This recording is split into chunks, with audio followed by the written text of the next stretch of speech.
All right, let's get into it. So, firstly, thanks everyone for joining today. It's our first of our coffee break coaching sessions. It's great to have everyone on board and coming in for a listen. So, our topic today is the customizable offer form that we've launched in the last few months. It's all about putting yourself in control. So, agenda for today, we'll do a quick welcome and intro. We'll then do some of the core contents, actually looking at the offer form.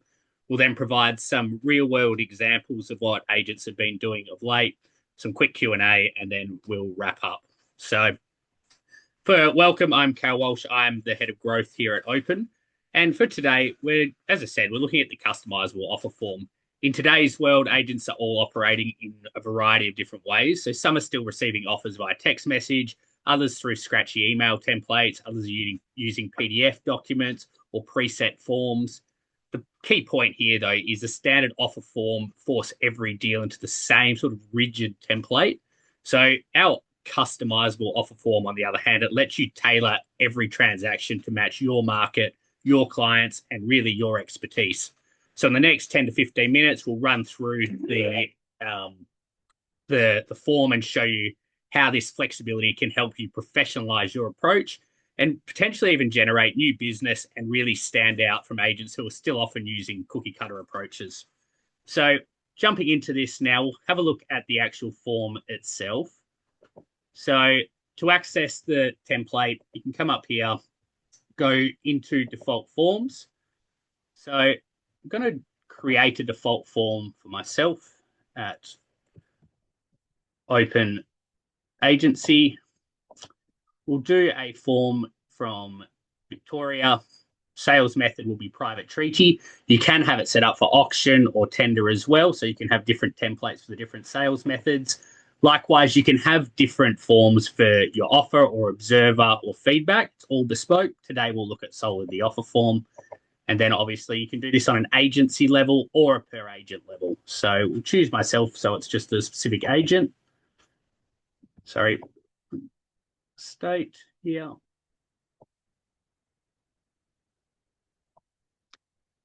Sorry about this.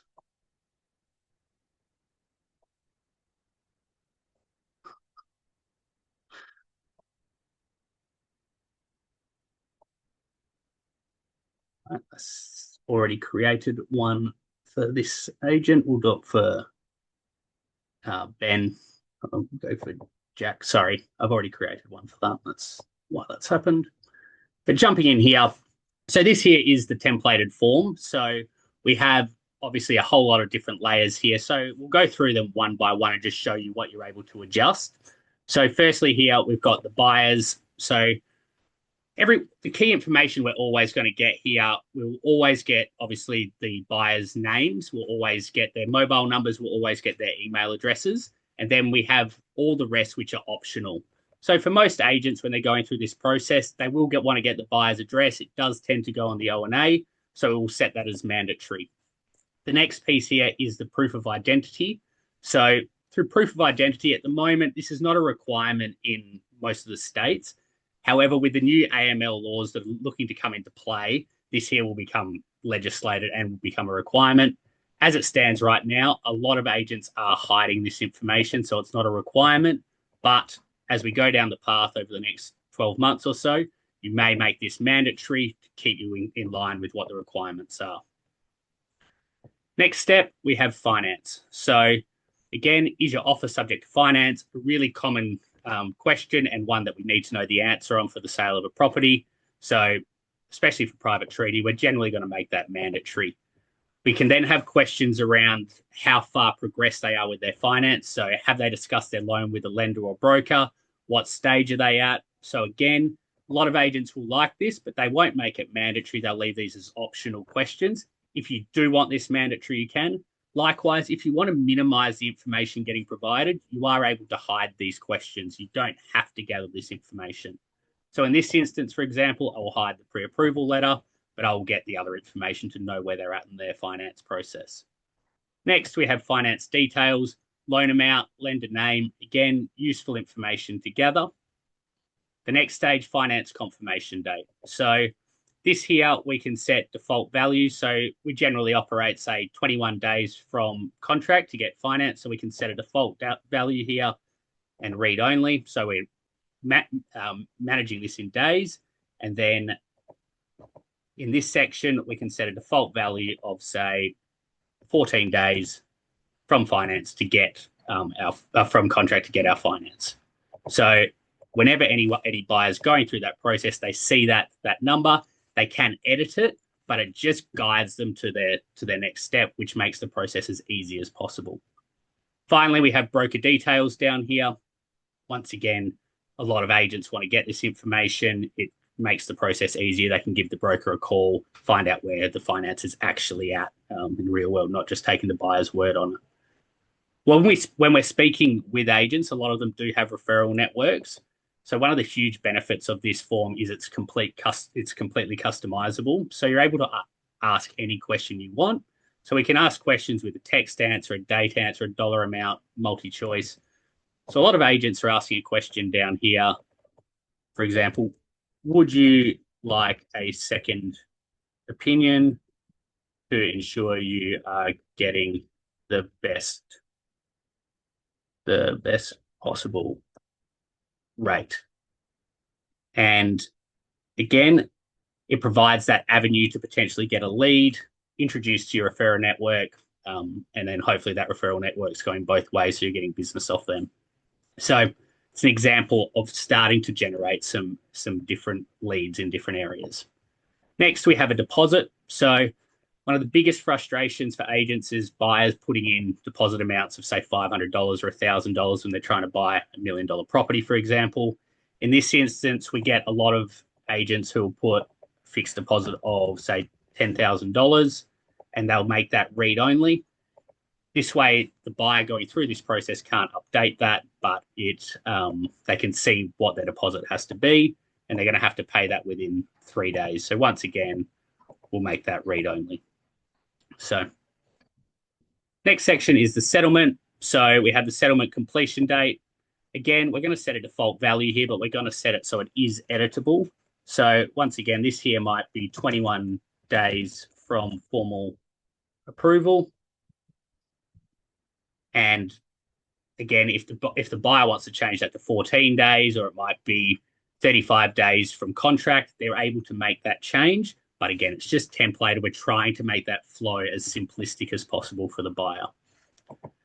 We then have our conditions. So special conditions here.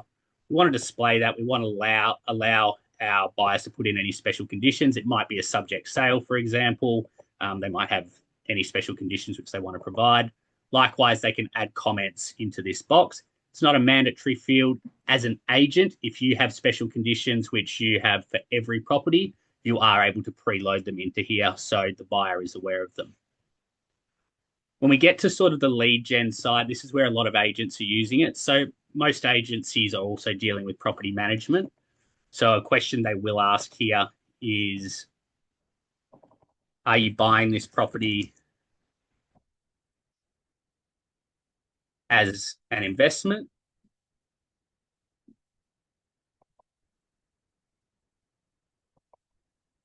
And again, if it's yes, this can provide a lead to the property management team.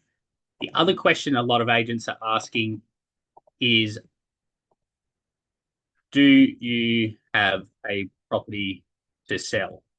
Every agent's goal is to turn one listing into two listings, 3 listings, whatever it could be. So any opportunity where we can identify high intent sellers is critical. So again, we find about 1 in 4 to 1 in 6 people who are buying do in fact have a property to sell. So pretty high numbers there.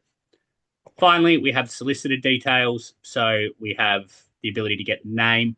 Most agents will hide the reference number. So quite simple there. You've got the contact person, email, phone number, and solicitor's address. Some buyers will not have this information yet, so I would recommend leaving that as optional. So, and from there, we can save that. And that's our template set up. So really quick, really easy, and that feeds through to every property from there. We are still able to edit this on a property-to-property basis, though. So it's not absolutely fixed. It's all around having that flexibility. So, yeah, Moving off that now, I just want to show you some real world examples. So our first example here is first scenario is that we've got a Melbourne-based agency. They're operating obviously in what's been a pretty flat market over the last 24 months or so. And the area they're operating, there's a fair few language barriers with buyers. So the solution that we came up with here is completely simplifying the offer form. So the requirements for the buyer were really minimized. This just made the offer process as simplistic as possible, and there was no real roadblocks in the way. So the outcome of this was pretty clear. We went from average offers per property of 1.2, that increased to 2.8 offers. So pretty big jump, and really came off the back of that change, which was a really, really great outcome. Our second example, we've got a Perth agency. They've got a big focus on property management.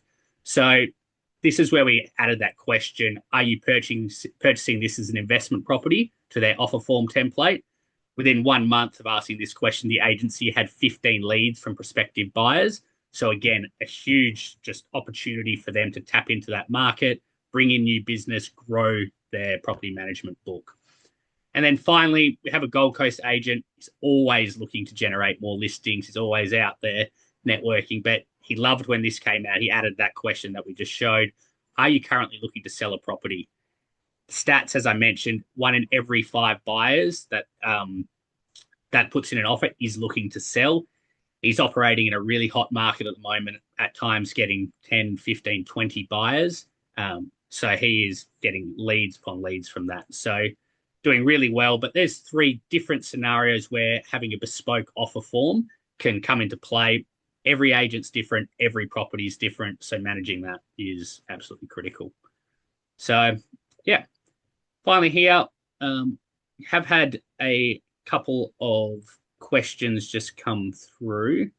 So, firstly, from Michelle, what happens if a buyer wants to modify one of my templated answers? Can they do that during the offer process?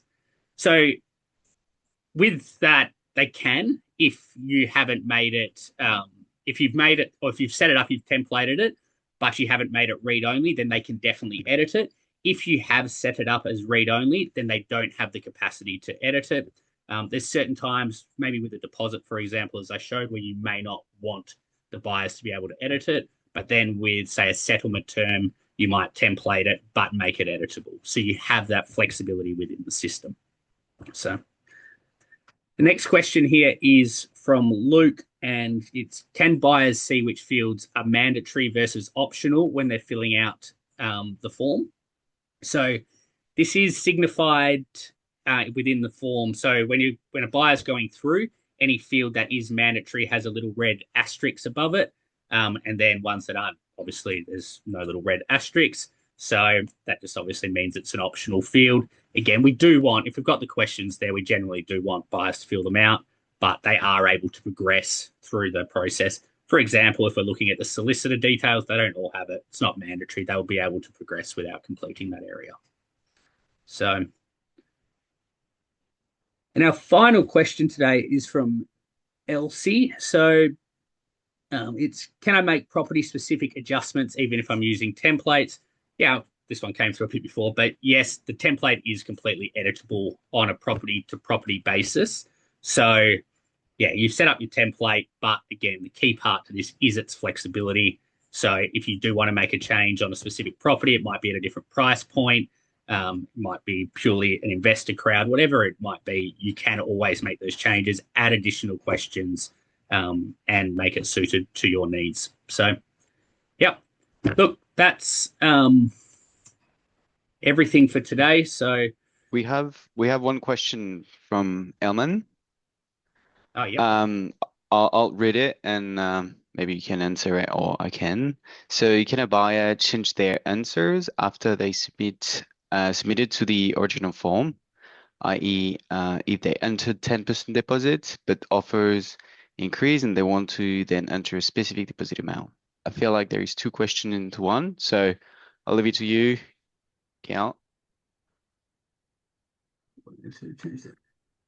So yeah, once they've submitted their offer form, that actually is fixed from the buyer's perspective, so they can't go in and edit it. But the agent is able to edit it from their end. So that all just comes down to your communication element. So if you've got that buyer on the phone and they're like, look, I need to change this over. I put in 10%. I really want to provide $10,000 or $20,000. You're able to make that change on the agent's end. The reason it's set up like that is because buyers would otherwise submit their offers and then it would get progressed and then they could go in and edit their offer, which is definitely not something we want. So it's got to be done from the agent's end to just manage that process and make sure everything is staying sort of above board. So, yeah. Um, so, any other questions before we jump off here? No. Cool. All right, guys. Well, really appreciate your time. We'll be doing more of these, so we'll keep you in the loop with the next ones that come out. But really appreciate you joining us, and wishing you all a good afternoon.